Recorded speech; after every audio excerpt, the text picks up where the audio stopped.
بالنهاية نحن نادي النجمة، فريق بطل، فريق له مكانته.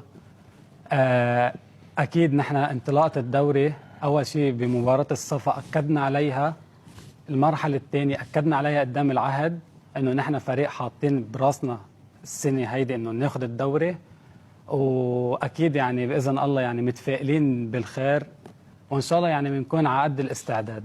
ما كنت متفاجئ أبدا بهيدي النتيجة، وكنت متوقع إنه نربح بعض أكثر صراحة. اوف، سجلوا اهداف اكثر بالعاد. اكيد لان نحن صراحه كنا محضرين لهيدي المباراه وعارفين نحن لوين بدنا نوصل.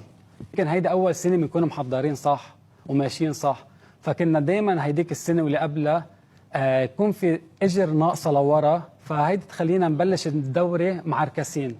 يعني ثابت انه كنا نتعركس باول ماتش نتعادل، وماتش الثاني كمان نتعادل، فهيدا الشيء كان ياثر علينا.